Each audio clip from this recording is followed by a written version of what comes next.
तो hello students, आज की हमारी पहली फिजिक्स क्लास के लिए। तो आज का हमारा टॉपिक है इंट्रोडक्शन तो light reflection and refraction chapter के लिए।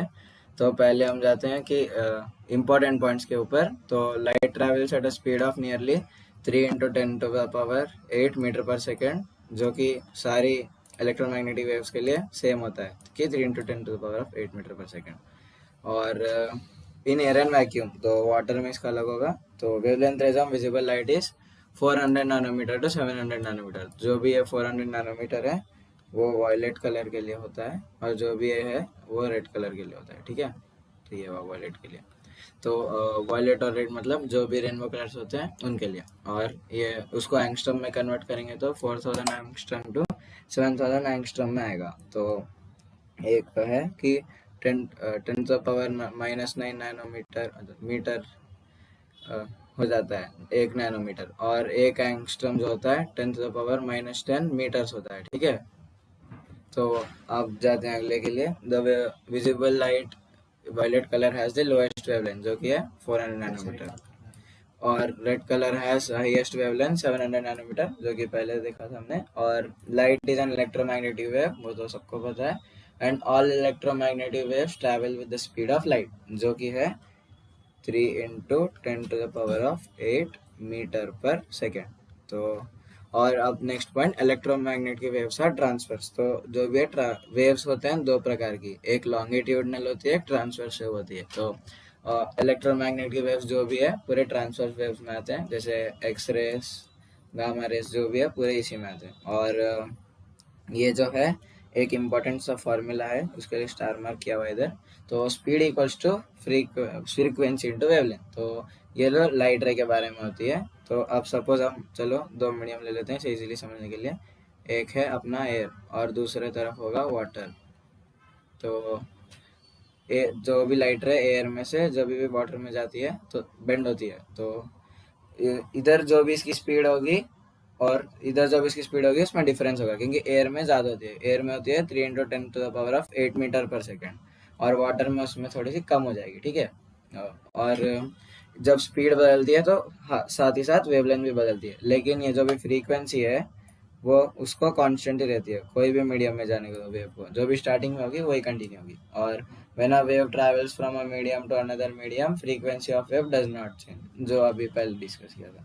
तो नेक्स्ट है टाइप्स ऑफ बीम। तो टाइप्स ऑफ बीम मतलब 3 टाइप के बीम होते हैं उसमें। और पहली जो है वो है पैरेलल बीम ऑफ लाइट। तो पैरेलल बीम तो सबको पता है, पैरेलल लाइन से नाम से दिख रहा है। तो ये जो भी है पैरेलल बीम ऑफ लाइट है। तो ये हो गई पहली टाइप अपनी। तो अब सेकंड टाइप है डाइवर्जिंग बीम ले लेते हैं। एक पॉइंट से जब भी रेस डिवाइड होते हैं उसको डाइवर्जिंग बीम कहते हैं। तो n number of rays diverge हो सकते हैं, हमने इधर 3 लिया है। तो ये हो गया डाइवर्जिंग बीम।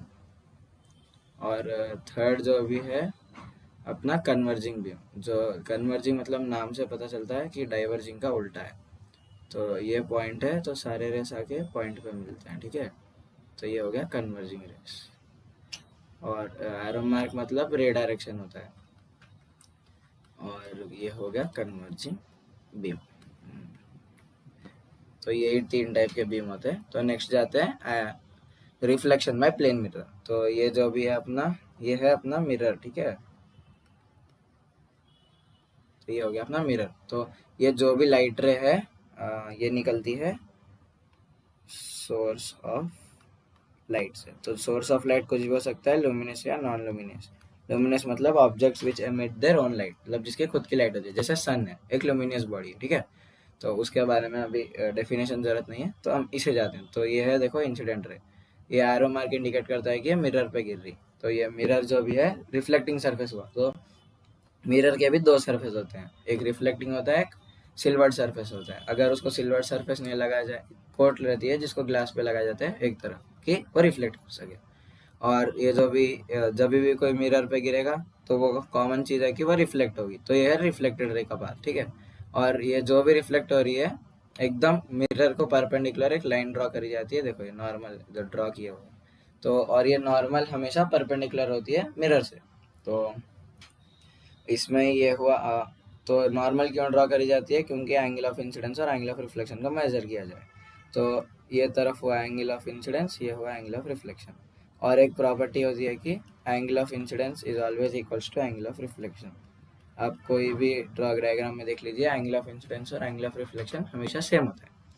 तो ये एक रूल होता है, तो ये कंपलसरी है। और ये है इंसिडेंट रे अपनी, ये रिफ्लेक्टेड रे, और ये एंगल ऑफ रिफ्लेक्शन, ये है एंगल ऑफ इंसिडेंस। तो ये प्लेन मिरर, तो ये जहाँ पे भी ये इंसिडेंट रे गिरती है उसे कहते हैं हम पॉइंट ऑफ इंसिडेंस। तो अब नेक्स्ट टॉपिक पे बढ़ते हैं, लॉस ऑफ रिफ्लेक्शन। तो कितने लॉ होते हैं, 2 लॉ। एक है the incident ray, reflected ray and normal lie on the same plane. तो इसका मतलब होता है कि देखिए ये है इंसिडेंट रे पहला, और ये है नॉर्मल, और ये है रिफ्लेक्टेड रे, ठीक है। तो ये तीनों ना सेम प्लेन पे लाई कर रहे हैं, और वो प्लेन क्या है अपना, ये मिरर, ठीक है। और तो अब सेकेंड रूल की तरफ बढ़ते हैं, angle of incidence is equals to, देखो ये इंपॉर्टेंट है, angle of incidence is equals to angle of reflection. तो इधर देखो लिखा हुआ है angle of incidence is equals to angle of reflection. तो इधर हमने देखा था, देखो ये एंगल हमेशा ये एंगल को इक्वल आएगा, आप चाहे कोई भी फिगर में बुक में देख लीजिए। और अब नॉर्मल इंसिडेंस, तो नॉर्मल इंसिडेंस क्या होता है, एक ये समझो ये प्लेन मिरर है, ठीक है। इसका ये जो भी लाइंस है उसका मतलब है कि ये है रिफ्लेक्टिंग, तो ये पॉलिश सरफेस या रिफ्लेक्टिंग सरफेस। तो पहले हम नॉर्मल ड्रॉ कर लेते हैं। नॉर्मल हमेशा डॉटेड लाइन से होनी चाहिए। तो ये हो गया नॉर्मल, ठीक है। तो और ये है इंसिडेंट रे, इंसिडेंट रे सीधा गिर रही है नॉर्मल के डायरेक्शन में से। तो जब भी ये देखो ये हो गया नॉर्मल, तो और ये जो भी एरो मार के इंडिकेट करता है कि इंसिडेंट रे, तो ये है पॉइंट ऑफ इंसिडेंस, ठीक है। और ये जो भी है, तो पहले लिख लेते हैं पॉइंट ऑफ इंसिडेंस, तो ये हो गया पॉइंट ऑफ इंसिडेंस, ठीक है। तो अब जब भी स्ट्रेट लाइन में गिर रही है तो हमने नॉर्मल ड्रॉ कर लिया, नॉर्मल आया सेम लाइन। तो अब रिफ्लेक्टेड रे जो भी है, जब भी नॉर्मल इंसिडेंस आता है तो reflected ray will bounce back towards the same path. तो इधर कोई एंगल नहीं बना, उसके लिए देखो इधर लिखा हुआ है angle of incidence equals to 0। तो जब भी हुआ एंगल आई इक्वल्स टू 0, तो angle I equals to angle R, ये रूल में पढ़ा था हमने कि angle of incidence equals to angle of reflection.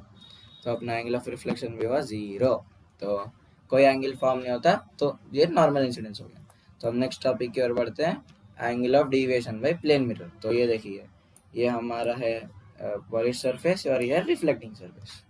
तो अब ये है एक इंसिडेंट रे, ठीक है, हम इसे 1 करके मार्क कर लेते हैं। तो अब इमेजिन करो अगर ये मिरर ना रहा तो लाइट क्योंकि स्ट्रेट जाएगी, क्योंकि उसका एक प्रॉपर्टी होता है रेक्टिलिनियर प्रोपगेशन ऑफ लाइट। तो ये लाइट जाएगी ये वाले डायरेक्शन में। तो अब इधर मिरर आ गया तो ये हो गई रिफ्लेक्ट, तो रिफ्लेक्टेड रे को 2 क्या कर लिखते हैं। तो इन दोनों के बीच में जब एक परपेंडिकुलर लाइन ड्रॉ करी जाएगी नॉर्मल, तो इधर हुआ एंगल ऑफ इंसिडेंस। तो और ये एंगल ऑफ रिफ्लेक्शन है, तो angle of incidence equals to angle of reflection, तो इसे आई भी लिख सकते हैं, कोई बात नहीं होती। और ये जो भी होता है, जो भी मिरर और इंसिडेंट रे के बीच में जो भी एंगल बनता है उसे कहते हैं ग्लैंसिंग एंगल। तो ग्लैंसिंग एंगल दोनों तरफ होता है और ग्लैंसिंग एंगल इक्वल होता है। और जो क्योंकि ये इक्वल हो रही है तो ये है परपेंडिकुलर 90 डिग्री, ठीक है। अब ये पाथ और ये एक्चुअल पाथ है लाइट का डॉटेड वाला, और ये रिफ्लेक्टेड रे। तो जो भी एंगल है तो लाइट डिविएट हुई तो इसे कहते हैं एंगल ऑफ डिविएशन, और एंगल ऑफ डिविएशन को डी से रिप्रेजेंट करते हैं। तो एंगल ऑफ इसके 2 फार्मूला होते हैं, या तो आप ग्लैंसिंग एंगल को डबल कर लो 2g, या फिर आप ये देखो कंप्लीट एंगल होता है ना 180, तो आप इसको या तो 180 माइनस 2i, 2i मतलब ये वही ग्लैंसिंग एंगल आएगा वापस। तो आज के लिए इतना ही, थैंक यू।